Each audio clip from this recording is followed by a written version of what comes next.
Dr. Nicole Arcane-Gruel, Advisory Board Member for Spiritual Awakenings International. And I trust that you've been having a magnificent day with all of our incredible speakers gathered. And I'm very excited, and it is such a pleasure to welcome you to our Spiritual Awakenings Down Under panel. We have 4 speakers lined up for you today. And I'm very excited in terms of what is going to come forth in these sessions. So first up, I'd like to welcome Stephen Chong. So Stephen, who I've met and is just such a wonderful man and incredible author, he has 6 novels and is a filmmaker. And Stephen had a profound spiritual awakening experience in 2019 that led him to write a book on the afterlife where the laws of heaven and earth were revealed to him. This is what Stephen will be sharing today. Stephen, welcome. Hi, Nicole. Thank you very much. It's a pleasure to be here. Ladies and gentlemen, I'd like to take you on a journey with me this morning. Come on a writer's journey with me that, as Nicole mentioned, the event occurred in 2019. And I'll give you just a bit of background to the experience. Now, you see that fellow in the middle of the screen there? That's me. Well, kind of. My background, I've written books and screenplays and things, but I'm getting older now. So I'd retired. I was done. I'd finished, hung up my pen. But the universe had other ideas. Now that there is a picture of the back section of our house here in tropical North Queensland. And you can see we're surrounded by rainforest and we're very remote. So there's no near neighbours. But as you do when you get in your 60s, you get up on a ladder and you clean out the gutters.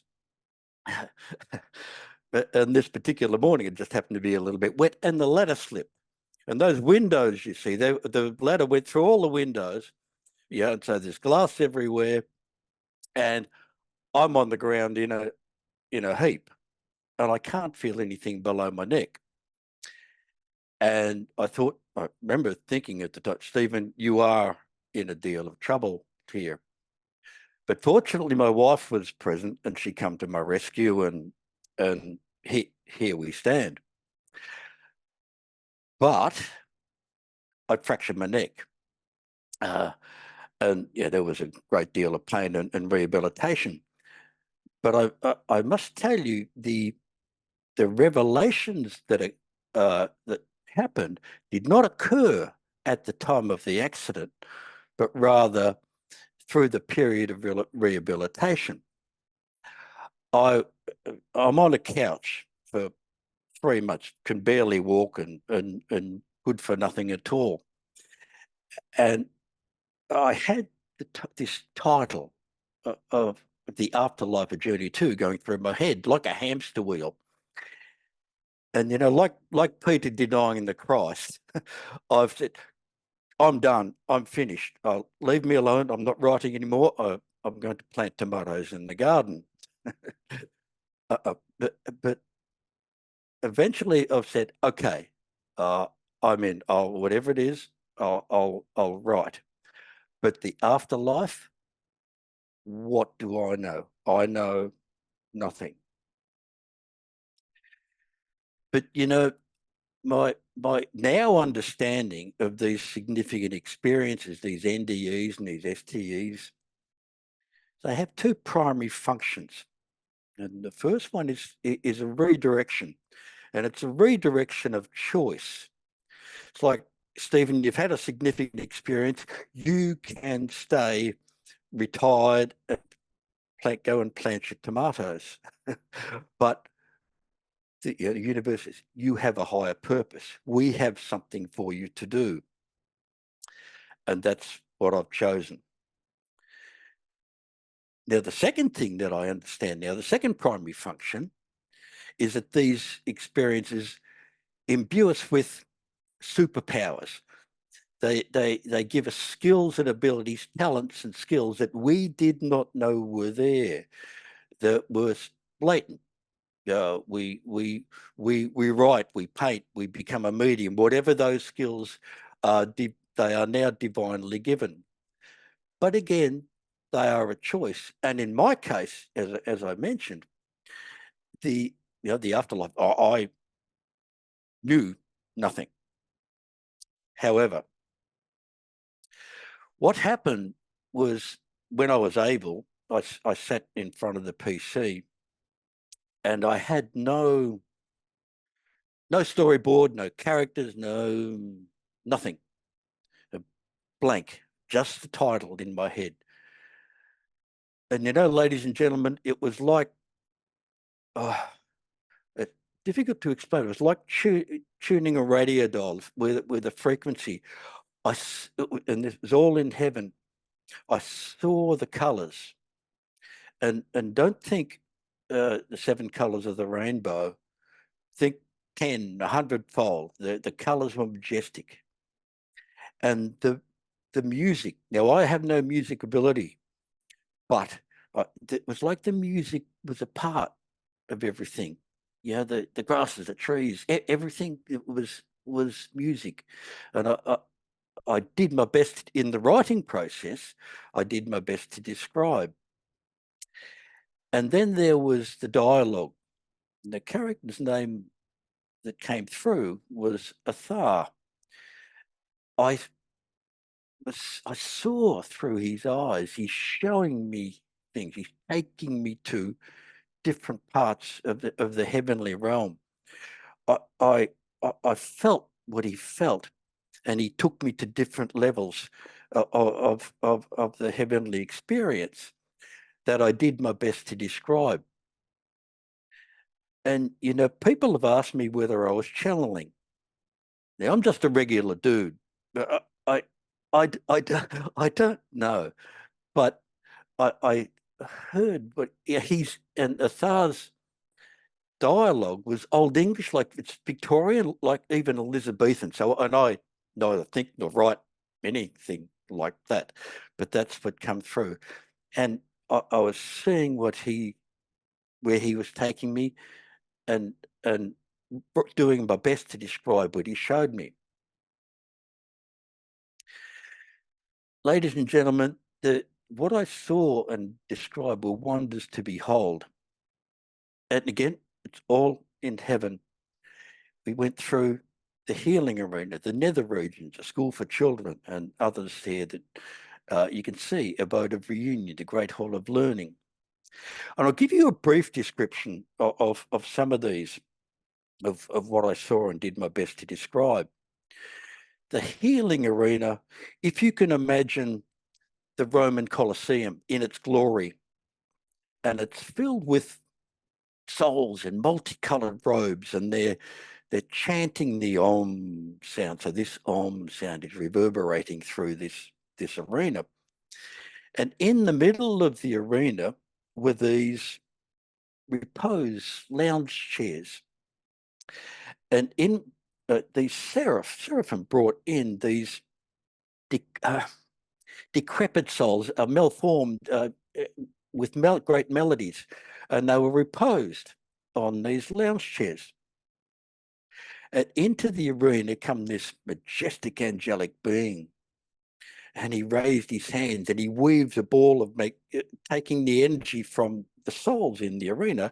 He shone this magnetic laser light into these souls, and they were healed. They rose up and they were wholly formed. And what I understand was, in heaven, sins imposed by others are not those that are borne by the self. So if I did something bad to Nicole, God forbid, that caused her harm and deformity of spirit, she does not bear the consequences of those actions. Me, on the other hand, there are some consequences to fulfill. The nether region. So I was taken to, oh my goodness, if what I saw does not turn one away from errant thoughts, nothing will. Went with a guide, not on my own, and seeing through Athar's eyes what he's showing me. And we entered this huge, this portal. And in the side, it was quite frankly horrible. These huge vortices of power, and souls were stuck in these vortexes. And I said to the guide next to me, "What is this place? It's horrible." And he described with souls are here entrapped by their own choice. This is not God's hellfire or eternal damnation or whatever. Souls are entrapped by choice and need to be cleansed. Think of the seven deadly sins: pride, greed, lust, envy. So they're stuck in there until they are able to repent and they're contrite. And then there were beautiful angels in waiting that took some souls away into different areas. These things I could never make up in 100 years, but that's what I saw. And there was a school for children. Ladies and gentlemen, don't think glass, just a regular building. This is marble alabaster. And the love that was in this school was so profound. Even now, it gives me chills. So that we, with a guide, walk into this school, and inside of these beautiful angelic beings, and they're tending to babes in arms.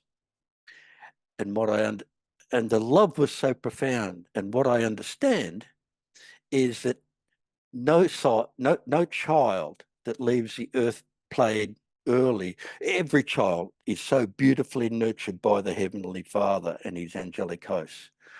So God forbid to lose one's child early on in life, but to know that they are so beautifully nurtured by the Heavenly Father. And we don't have time to go into the others. There was a boat of reunion where souls meet at night when we sleep, and the Great Hall of Learning, the Akashic Records, and there was a spirit guide school, among other things that I saw or was shown and did my best to describe. But I've often, subsequent to this such a profound experience in this writing process, I've wondered why it happened in such a form. I mean, we have NDEs and people go off into different realms and are shown certain things, majestic of their own experience. In my case, the revelations occurred after the event, and I've often wondered why. But now I understand, because the great gifts that I was given provide levels of awareness for us. So in the writing, one can read something of this nature literally and think, oh, okay, that's good, that's bad, that's, ooh, I don't like it, I like it. We can read the allegories, stories, but deeper in the readings are the metaphysical and the mystical experiences. Now, in my case, what happened was about 3 months after the writing process had finished, I woke one morning and it was like, read it again, Stephen, read it again, you missed something. What? When I read it, it was like reading the text with a highlighter pen. I found embedded in the text these 15 laws of heaven and earth. Now, we don't have time, obviously, to go through these things, but I must tell you that these laws have made such a profound difference to my life here and those around me that they are majestic of their own nature. But at the end of the day, such a profound experience has been a great gift for me and one to share to make life a better place. For whatever we do for love's sake cannot be wrong. So we need to make heaven wherever we go. Thank you, Indeed we ladies do, and gentlemen. Stephen. I thank you so much for sharing. And to follow up with Stephen's work, please follow up on his website and his work there and his amazing books. So you can go in and read those 15 laws for yourself as well. Stephen, thank you, thank you, thank you. Thank you, Nicole. Pleasure indeed. I'd like to now welcome along Pauline. Pauline Howfield is a medium, a healer, a remote viewer, and an NDE. And through her experiences, she has developed and received insights to assist humanity's understanding of something that she calls the spaces between. And this is what she will be sharing with us today. Paulina, welcome. Thank you very much for having me. It's a pleasure to be here and for introducing me in such a nice way. Today, I'm going to be talking about the role of STEs as initiatory and cumulative processes.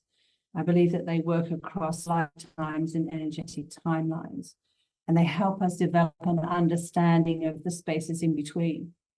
I also think they help us foster a personal collective journey, or they foster really a personal collective journey of spiritual growth and deep cosmic memory.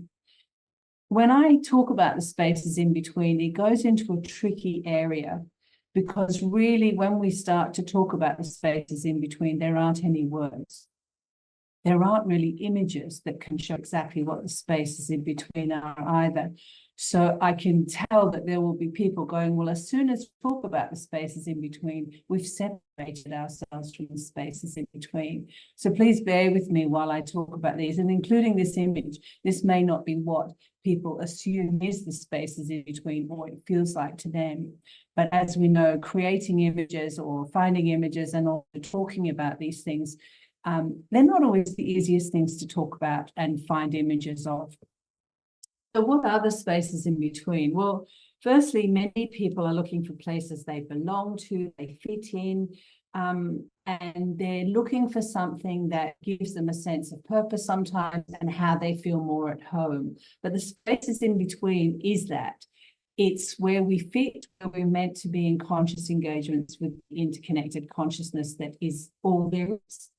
There's no sense of separation, and there's a complete knowing and a centeredness with everything that exists. And in my NDE, I certainly experienced this, and I have experienced it in spiritually transformative experiences over the years. I've had spiritually, or STEs, let's call them, all my life, and I've had them also in other lifetimes. And that's partly why I wanted to talk about this today, because they're not, in my life, one-off events. And also with the clients I work with, which I've worked with many people, thousands of people over the years, on one-to-one and in groups, and in my own life, it's that sense that they happen all the time, and they're part of a purpose. They're part of something that helps us grow and understand more about the other realms and more about ourselves. But it also is to connect us into this sense of the interconnectedness of the spaces in between, who we really are. When we're born, as babies, we come in and we're still connected. Everyone who's been around new babies can feel something other about them. And then we learn through being human how to, I guess, become a bit more separate from that.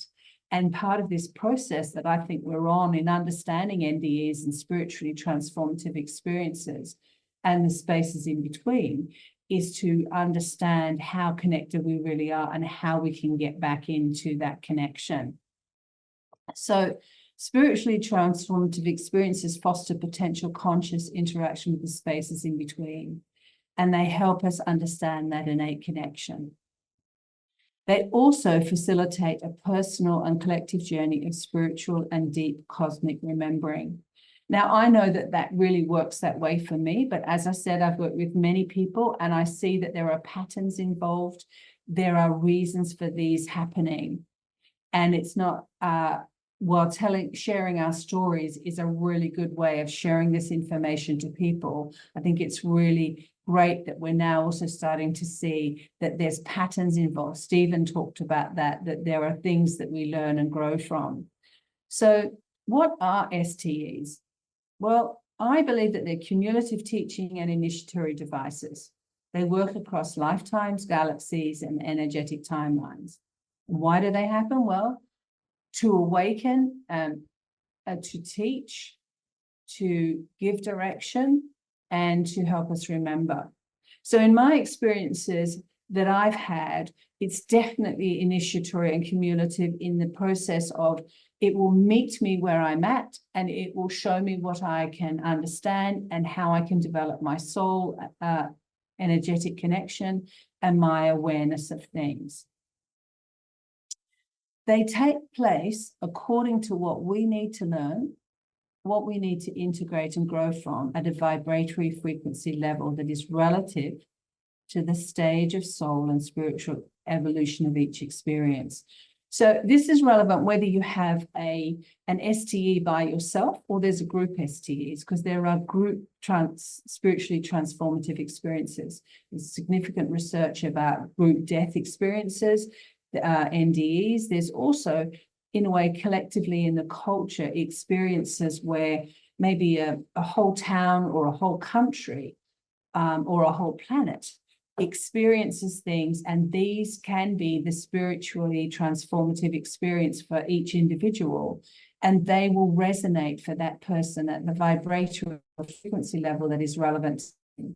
And some people may experience it on a very mental level and be very concerned with thoughts and beliefs around their thoughts. Other people, it may be an emotional experience. And for some people, it's very soul and spiritual evolutionary. So it will be about the bigger picture. It will be about our role as humans, what we're learning, what we're growing from. They're also not like location specific, but they can be. So in my work as an earth facilitator and an earth practitioner and helping with the planetary changes that are going on and the conscious awakening of that, I'm very aware that on the planet, there are specific places that have particular energetic templates that if you're going to have a spiritually transformative experience, you're more likely to have it there than somewhere else. Absolutely. However, they are also not necessarily only specific to those areas. So I've lived in many different countries in the world, and I have experienced STEs in all of those countries. So you don't have to be born in a particular place. You don't have to be living in a certain area to only experience those. Sacred sites and all the energetic frequencies on the planet are great to be a part of, and there's many of us who do travel to those places to have spiritually transformative experiences. However, you can be sitting in your lounge room, in your flat, in your house. You can be just walking in the supermarket. You can be driving your car. Hopefully not. That's a bit dangerous. But you could be doing anything and everything in any part of this planet, or meditating and being out in the cosmos, in the galaxies. And you may have an STE. And the reason you're having it is usually there's some kind of initiatory education going on, some kind of cumulative teaching to help you grow and develop as a spiritual being and a soulful essence. So other things about STEs, I believe they elevate conscious awareness into multidimensional realms, and they often lift or change frequencies permanently. And I have experienced that in all the STEs, and particularly in my near-death experience. I came back into a different body, the same body, but it was a different frequency, and it has never changed.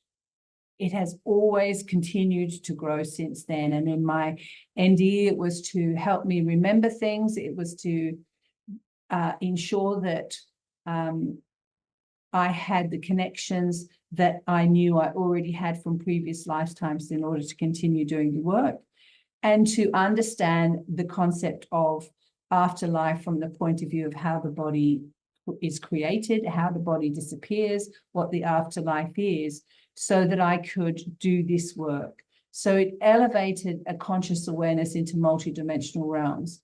Now, I am also an INFP, which is an intuitive, introverted, intuitive feeling, perceiving person.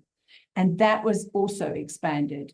It was very present before, but it was also expanded. And so the sense of tapping into different frequencies, perceiving and feeling at higher frequencies became something that is definitely how I am and who I am. And I see that with clients as well. It changes us. We become able to access different things. And if we have our skill set, those skill sets become even more developed if we choose to take it. Like Stephen said, we have choice in everything we do in our life, and we can choose to go there or not. So they do focus on soul encounters and spiritual growth. And because in my understanding, we are souls experiencing a physical life. We are here to learn and grow, and it's cumulative across lifetimes. So where we're at when we leave the physical body, and when we come back in, we have a plan, if you like. It's a soul mission, and we're on a journey to grow and change. And that doesn't mean we're going to do big things in the world and become famous and well known. It may be that we're going to work in this soul mission as being a better parent than we've ever been before. Or maybe it's that we're going to make gardens and create beauty in the world and feed people. I mean, it's really so complex. There's so many layers to it that it's not about big things and Hollywood dramas. It's about what our soul requires us to do and what we've come to do and who we've come to meet.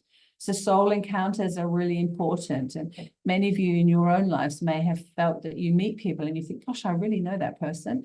It's like, oh my God, I've known them all my life. And often they're the people that are the triggers for some of these STEs that we have.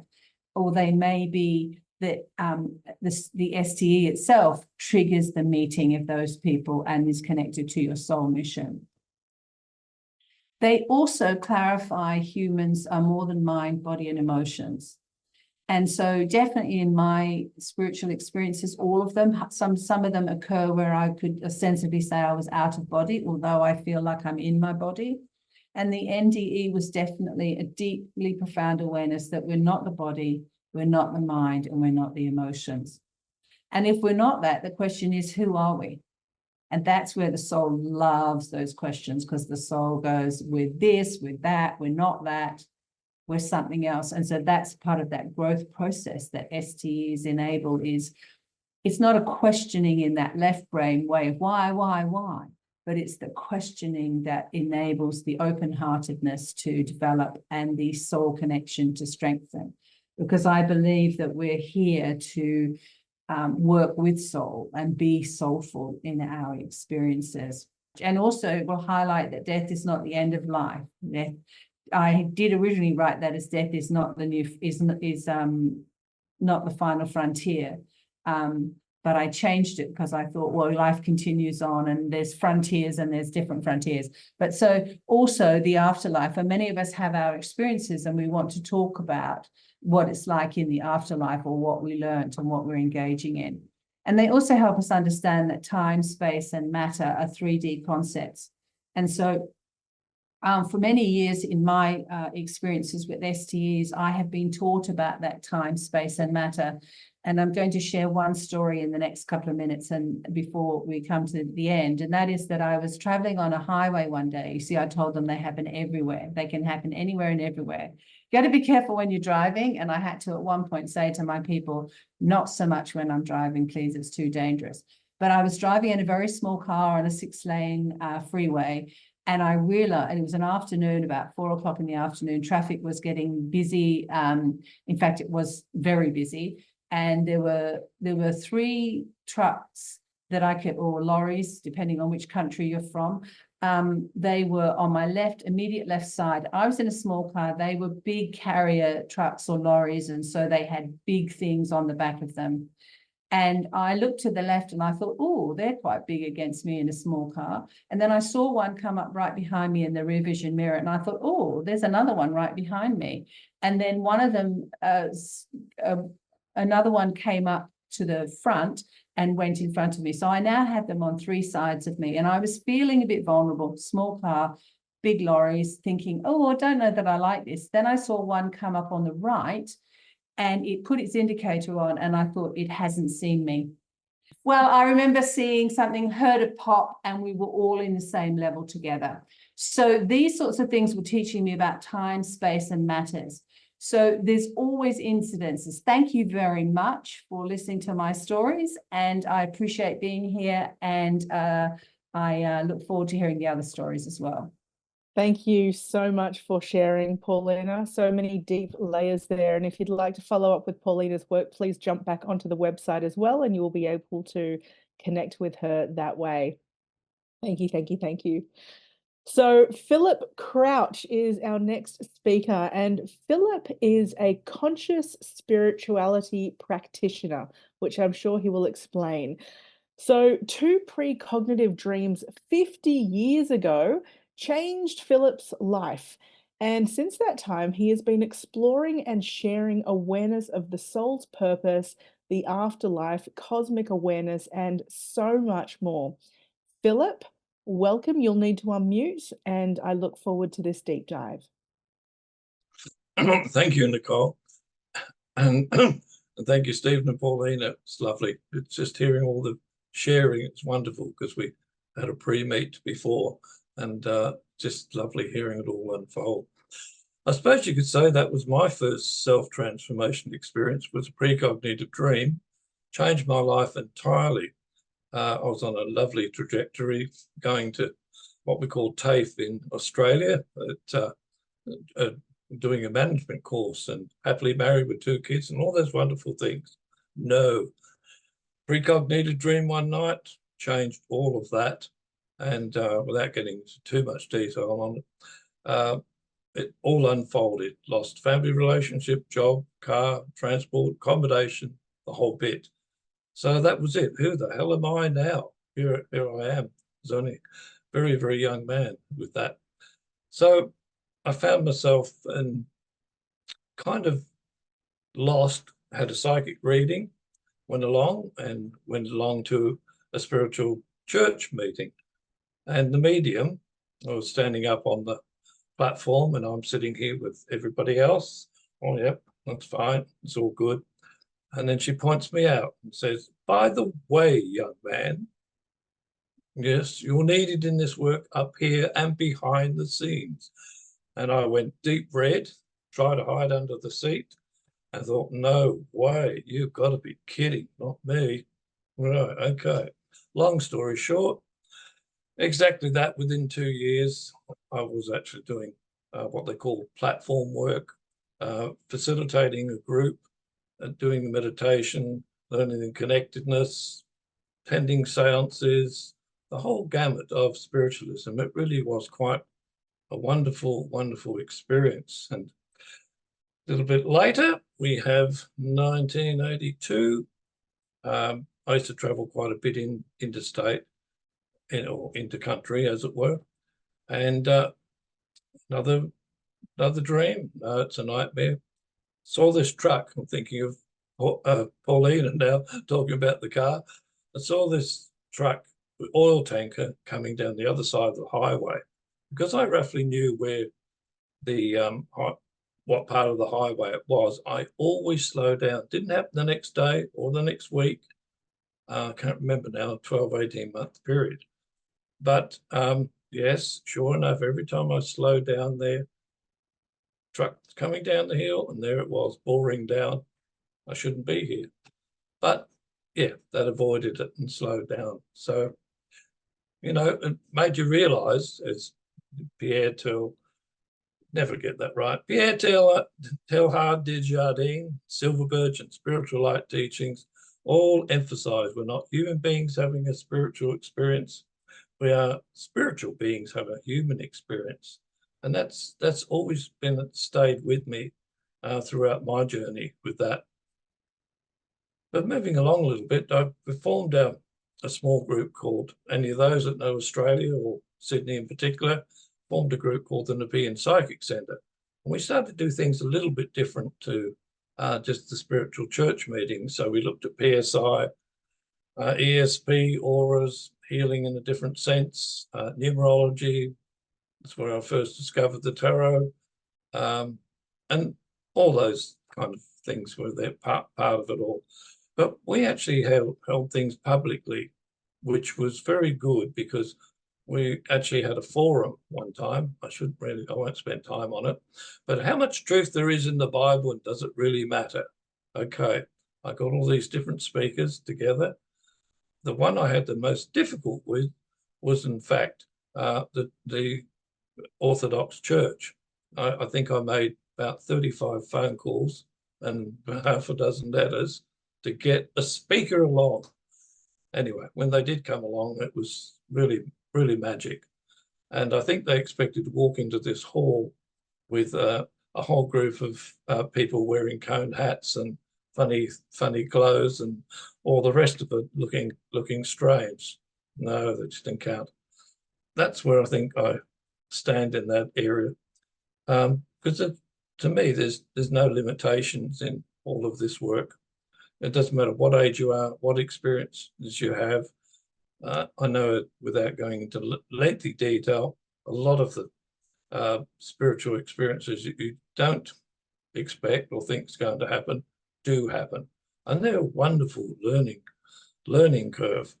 And a lot of people I remember trying to be put off of this whole trajectory of joining, trying to espouse the spiritual aspect and consciousness and all of these, which I sort of did as best possible when I used to do psychic readings, which I did for about 10 years. And I thought, well, yeah, it was very strange. So it's when you're doing all of this sort of work, it's one thing that does stay in your mind is, well, for me, dreams I work with for the whole of my life now and follow that pretty particularly, even if I don't want to see it or remember it. And I believe, and you can't sort of really make that connection. I'm assuming the connection is there when out of body within the spirit realms and connecting with people. It's wonderful, but some are different than others, and some are very real, as if you are in that space, as opposed to being simply what I will call then an ordinary dream. So lots of those things have kind of happened for me in that way. But I still use tarot today, although I don't do readings, and I still use the Egyptian cartouche cards, which I actually have a daily pull. What I call it, sorry, daily pull. Don't say that, Phillip. Use different language. It's a card selection of the day. You shuffle and pick the card for the day. Right. It's always a nice little warning, because if you're going to places that you may be with a whole lot of other people you want to talk to, and you look at this card and the symbology of that card, and it says, okay, there's one in particular that says, make sure you don't run away at the mouth, or, not just run away at the mouth, but just make sure you're not actually in control. And it does, it works actually brilliantly like that. It's interesting because 1987, I met my now wife, Jackie, and her son, who lives with a physical disability. A very, very highly intuitive young man, I tell you, and incredible. And a year later, we joined her in Hobart. And I thought, well, this will be wonderful to take what I had from Sydney down to Tasmania, and yep, off you go. Just carry on the way you were. No, suddenly lots and lots of things stopped almost completely. So I did a social science diploma, which had nothing to do with conscious spirituality, but at the same time, it gave me a grounding in probably community work, but in the bigger picture. And you still find yourself using that. I've worked with men in men's health and well-being. I've done theatre, which I did for about 20 years. I'm now retired. But all these things I found, the spiritual sense actually was quite real for me. And we moved to Launceston because it was better for Patrick, who was then getting worse physically and was on the flat. But then we moved from Launceston to South Australia, and I returned from South Australia in 2000. And what do we have? Yes, another level of awakenings. I got colon cancer, which I'm in remission for, had a mini stroke, and that led to a whole lot of other life changes. But around moving forward, including conscious aging, all these different things, my direction that I feel I was supposed to do was very, very grounded in terms of community and so forth. And I agree with Paulina, where it's not about who you are or the greatest or whatever, but wherever I can do it. And sometimes, as I now live in a retirement village, just conversations that come up and think, not into that, they all sort of shrug their shoulders and put their arms together. Think, have you ever thought about? And yeah, doesn't quite work like that. And but it's around about 2015 I found the universal spiritual the spiritual universal brotherhood and sisterhood work, and its book in particular, Spiritual Light, which still sits on my shelf. And that is one of the best spiritual books, actually, I think I've ever read or had. And the reason I mention that is I did a couple of community groups with that. We did a couple of sessions with it and so forth, which worked. And I encourage people to buy the book. But it's just so detailed in terms of the spirit world, the life, what is the difference, for example, between a spiritual person and a medium. Because a lot of people used to get carried away with that sometimes, I think. But also from that, I found that I found myself drawn around about 2018, not through an STE, but just simply drawn. I thought, wow, I thought I'd learned enough, and I was quite happy with that. Now I was drawn towards Beyond UFOs, which some of you would have no doubt read by the free group, and contact modalities. But in April this year, which is pretty important, I felt another STE experience, which was, I've never had that before in the body. It's like somebody lifted up my head and said, right, and poured this beautiful water through the whole body, and it's just energized. And it was quite incredible. And then being invited to appear on this panel with these lovely people was beautiful, which happened to be on my birthday. And also in April, I was gifted 5 volumes from the Bigelow Institute of Consciousness Study essays. So I agree, and it's been mentioned before by Paulina and Stephen, how things come in. You don't expect it. There it is. But so therefore, my energies are going to be for the rest of my life, as they have been for the last 50 odd years, is to raise conscious spirituality today in Tasmania, and wherever I can make a positive contribution, that's my part. And so thank you very, very much for listening. And it's not quite where I was going, but that's how it happens. So thank you. Thank you so much, Phillip, for such a journey through time and so many experiences and ahas and insights through that. Thank you, thank you, thank you. And best of luck to you with a very specific mission down in Tasmania. That's wonderful. Thank you. Thank you. So next we have Vered coming on board. Vered Kilstein is a registered psychotherapist, a past life, I don't know if regressionist. My typo here says a past life repressionist. Isn't that interesting? A past life regressionist, that must be. Family constellations practitioner and clinical hypnotherapist for 24 years, as well as being a psychic medium. Vered has facilitated more than 5,000 sessions of past life regression and will share with us today and we'll share with us today about what is past life and when it is happening. Vered, welcome. Hi, everybody. Thank you for organizing this amazing conference and for including me in it. Really appreciate it. So my presentation today is about my work in QHHT, quantum healing hypnosis technique, and my work in systemic constellations and how I integrate those two modalities. And also I'd like to talk a little bit about, after more than 5,000 sessions, what I think a past life might be. A little bit of background. I speak 5 languages and I've been an experiencer since early childhood. I've been a practitioner of QHHT since 2007, when I trained with Dolores Cannon in level 1, and then again in 2010 in level 2. But prior to that, I was living a very literal life with a husband and children. And in 1992, I had an experience with non-human intelligence, which completely changed my understanding of consciousness and the world and science. And this catapulted me into a new direction. So I'd been working as a high school teacher and a Spanish interpreter and doing theatre.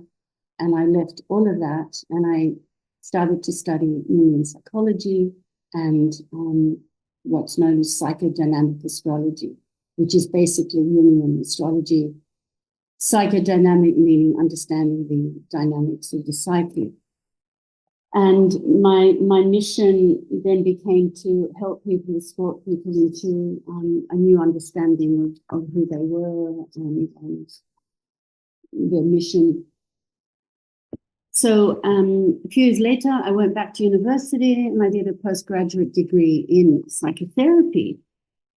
However, the modalities that I was trained in were not quite fit for purpose, given that I had changed so much and my psychic ability had expanded exponentially.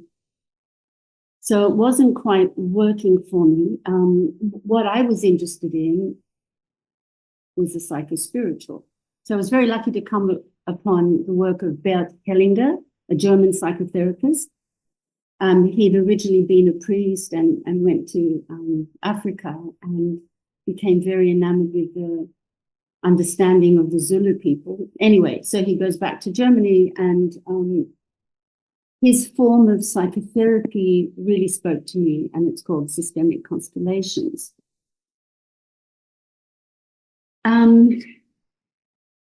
Sorry. And the famous quote by Carl Jung, until you make the unconscious conscious, it will rule your life and you will call it fate. So I will talk about systemic constellations in a moment, but first I'll talk about QHHT. So what is it? It's basically a modality from a wonderful hypnotherapist called Dolores Cannon, who's very, very well known now. Was not that well known when I first did the training. So it's wonderful. And Dolores's work is about taking the client into a gentle trance. This is normally what we would call the theta brainwave, sometimes delta. But in my case, in all those sessions, it's mainly that very light trance of theta where one can access again, this is all terminology, isn't it? But let's say the higher self or the subconscious or the universal mind, or maybe it's a kind of entry or access to what we could call the fourth dimension, where time and space is not experienced as we experience it when we are conscious. So they're taken into that level of brainwave, and then we are able to explore the subconscious and ask the questions they've come to explore. And then there's a level of integration and healing towards the end.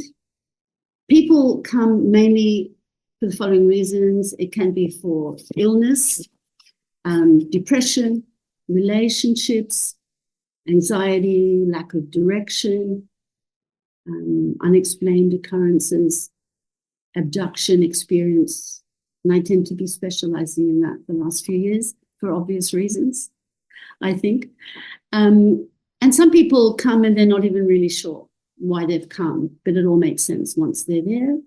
And also spiritual awakening. There's so much of that in the last 3 years.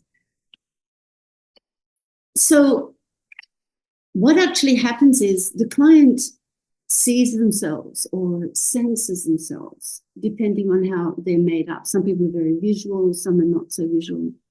But they sense themselves in another, let's call it a life or another time-space dimension. They recognize their soul, whether they see themselves as a farmer from Idaho or a non-human being or an animal or even a ball of light in the cosmos. It's very, very moving and beautiful.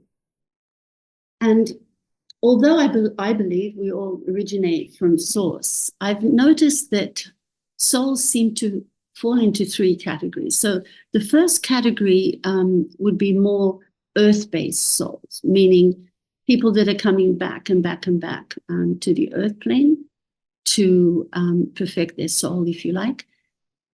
And the second group, which is smaller, are those who perhaps originate off planet.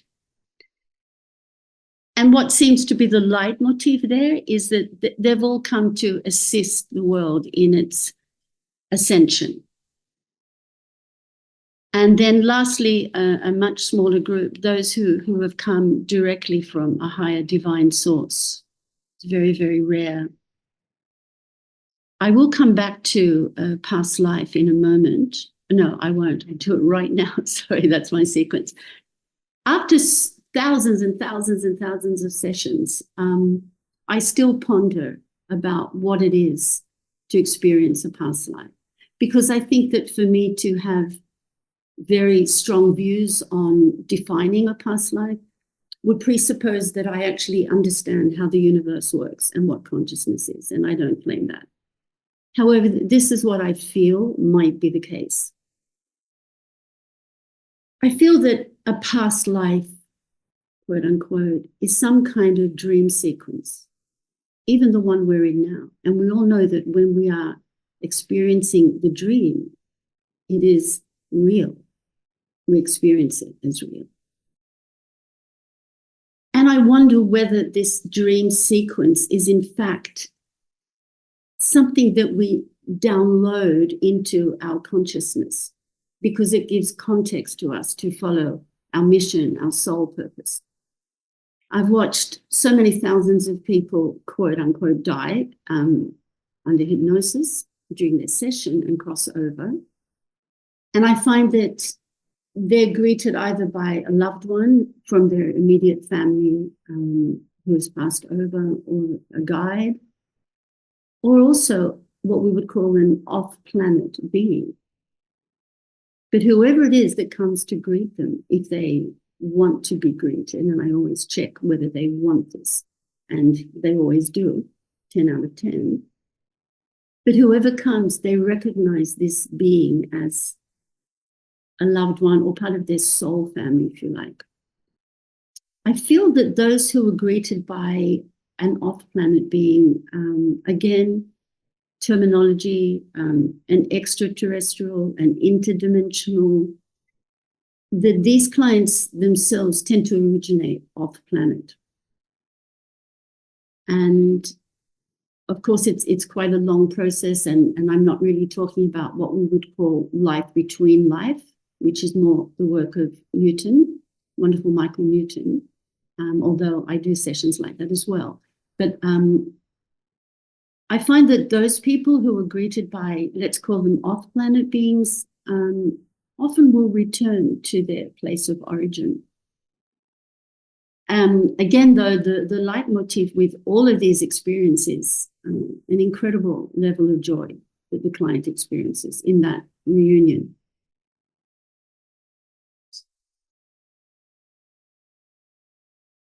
So what is systemic constellations, and why am I drawn to it as part of the process of QHHT?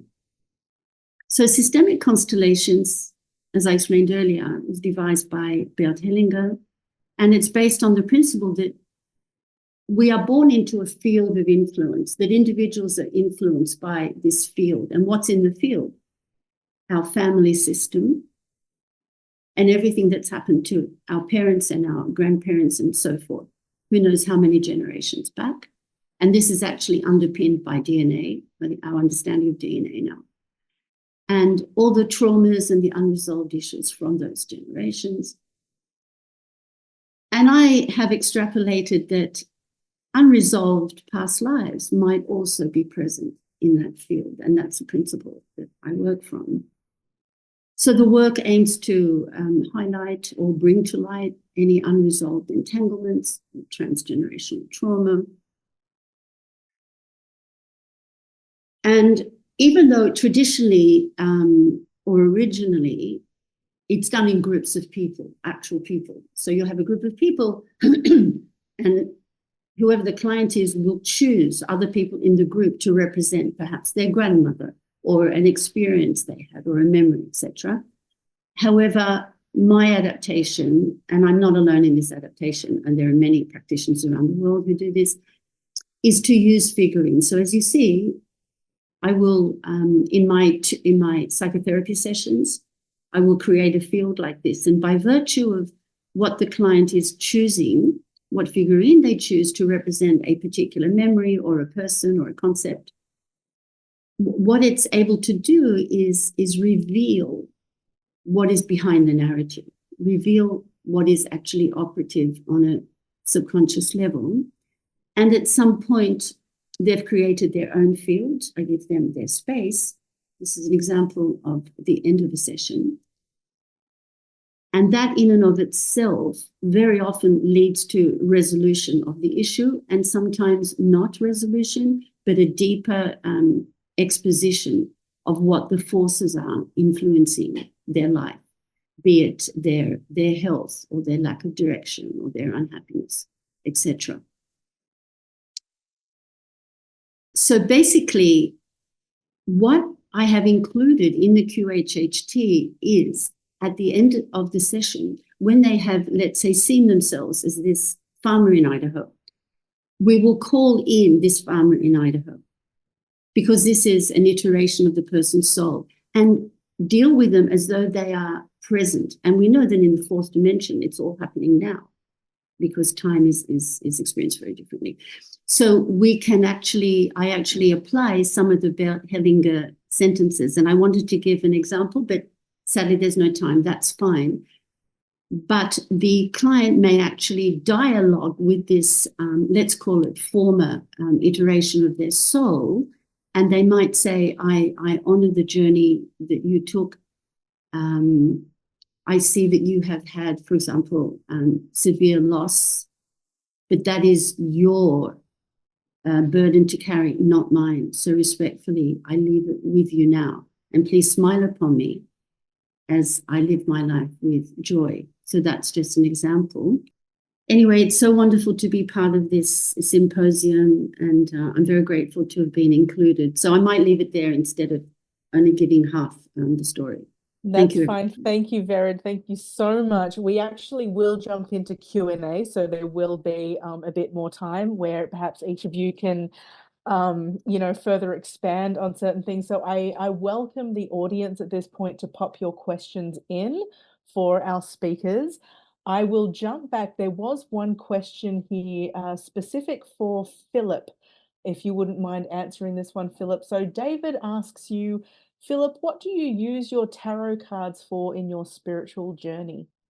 I have what I call a monthly spiritual layout. So I lay my cards out for the month. In fact, this card, I had 5 out of 10 cards that were major arcana. So I think I must be on the right track.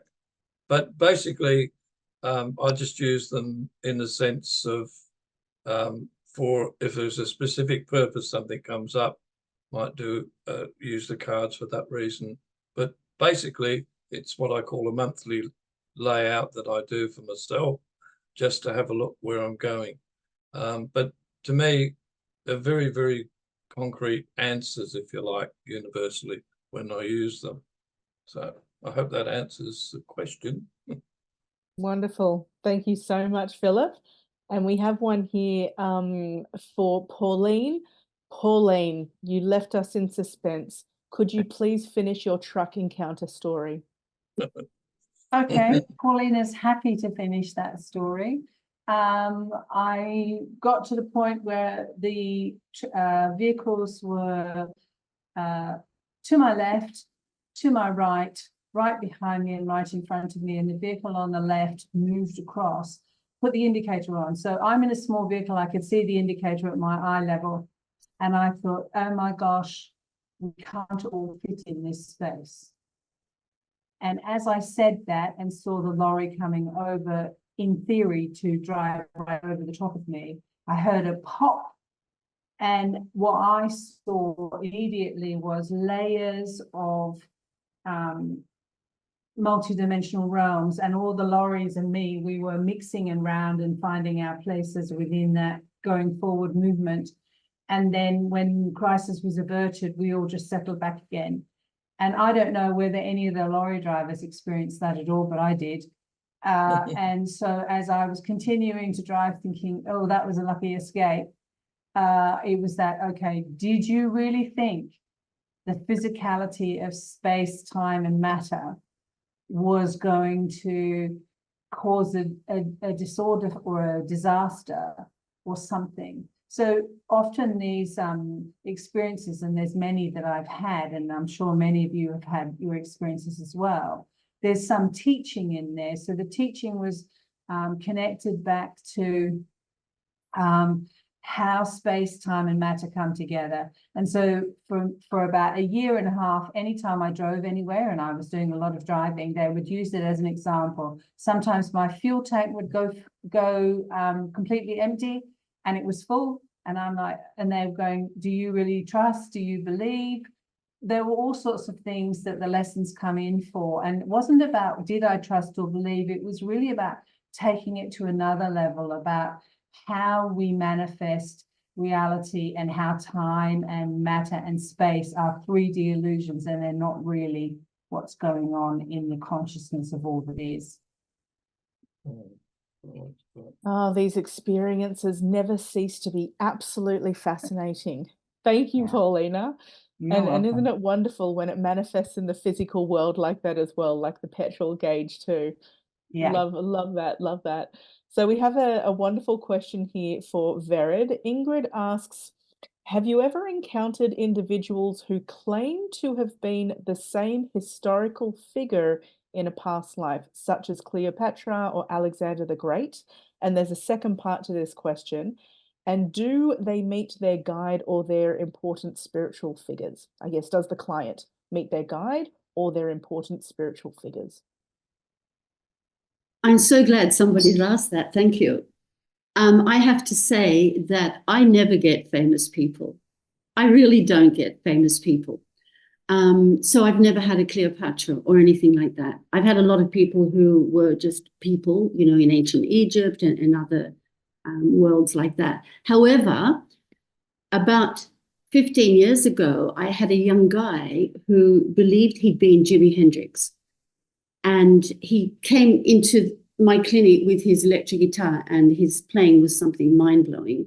And I dealt with this like an investigative journalist.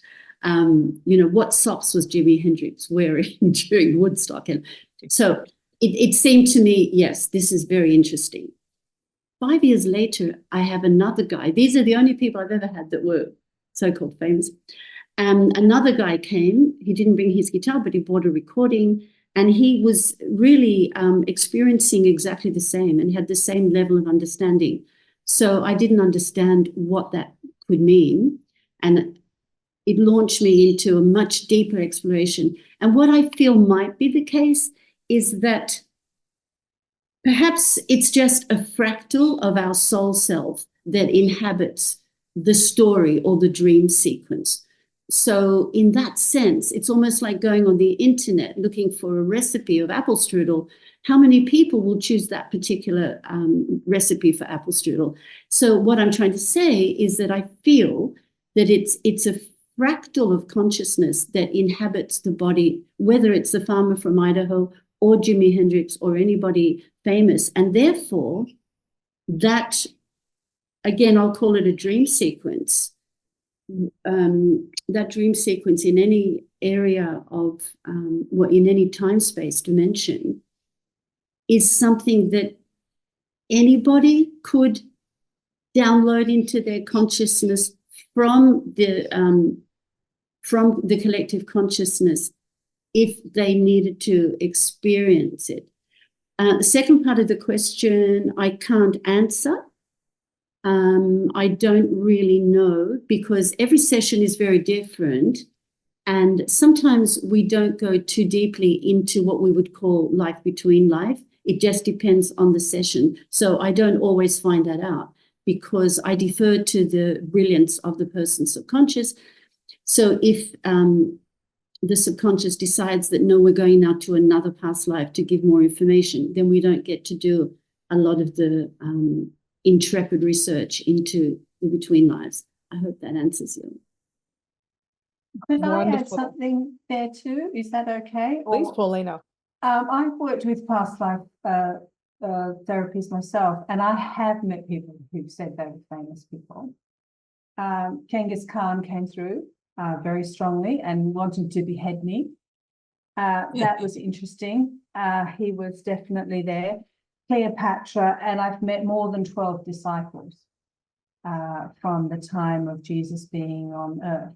And I agree with Berid in that I think that then those people, I mean, the energy that came with Genghis Khan was definitely Genghis Khan energy. And that person definitely felt that they were Genghis Khan.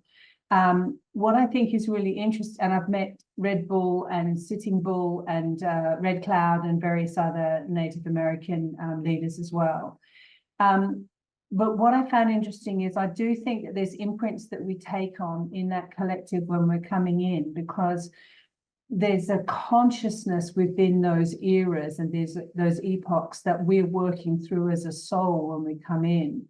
And so it's not about, it can be about whether they were Genghis Khan, but it's actually about the energetic frequency that they're bringing through and experiencing. And that's why I approach it in anything to do with that, and whether they meet their guides or not. It's always about, for me, what the frequency is and what the relevance is to why they've come in, rather than the fact that they might be a famous person. Right, Yes. Genghis Khan would be quite the frequency to walk with. So I have a question here. The questions are really popping in hot now, and we won't have time to get to all of them. But here is a lovely one for all of our panelists, and we'll start with Stephen. It's a big one, this one. This is a question to all from Janice. What is the ultimate purpose of living? That is, when do our cycles stop? When do we graduate? So I invite each of our panelists now to share from your own knowing and lived experience, your own version of the answer to this. What is the ultimate purpose of living? When do our cycles stop and we graduate? You know, Nicole, it's such a profound question. I mean, ultimately, I believe that this life enables us to recognize who we really are. We are, as Phillip mentioned, we're divine beings having an earthly experience. But to know that we are sacred is not to see new things in us, but to see ourselves as we really are. And therein lies, to me, the purpose of these challenges and this earthly existence we go through. These opportunities and gifts that we are given, some harsh as they may be, lead us to a recognition of our divine self. Now, I'm sure our other expert panelists can add to that, but that's my essence of it. Thank you. Paulina, you want to jump in? Sure. Similar things to what Stephen said. Knowing who we are, I think, is the ultimate purpose to remember, to fully cosmically and soulfully remember who we are. And that, for me, the purpose is about total soul recall. So the more we can remember the past or get a sense of, and I'm not talking about past in that my mother did this or my father did that, or I'm talking about the past in the historic sense of humanity, but also within our soul and what we've come to do and why we've incarnated. We then eventually return back to source, and we don't have that sense of we need to incarnate again. It's not a bodhisattvic, we're coming back until all beings are enlightened.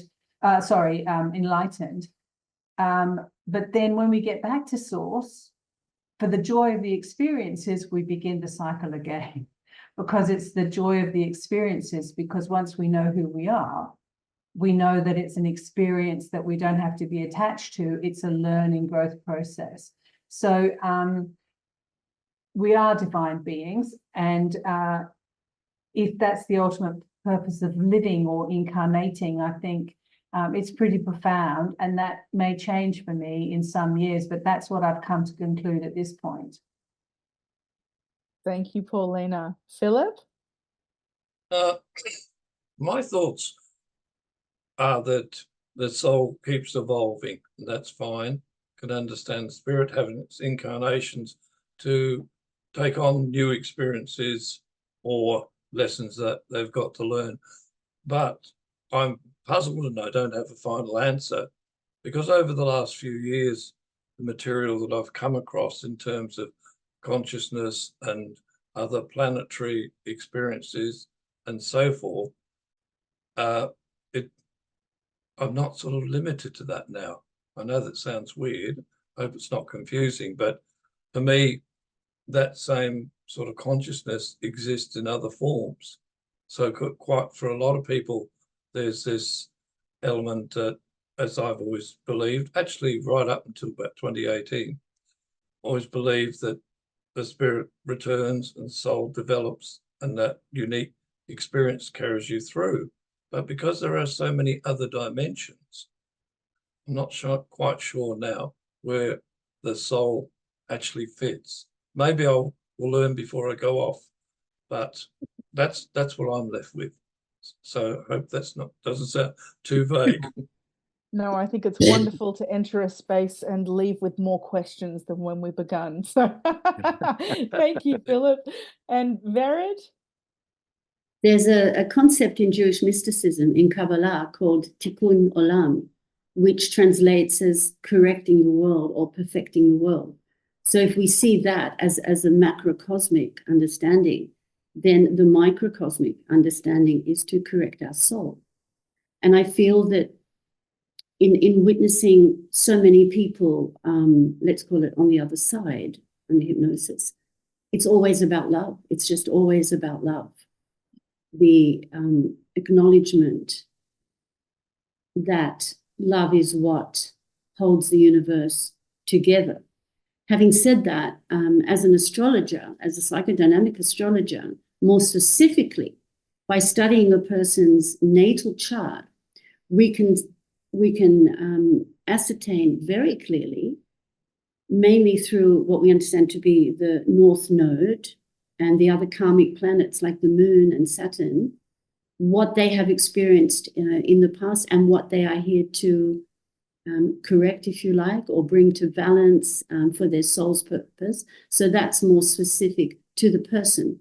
So we all have slightly different missions, I believe, and we're all drops of that very beautiful ocean that I believe is trying to perfect itself.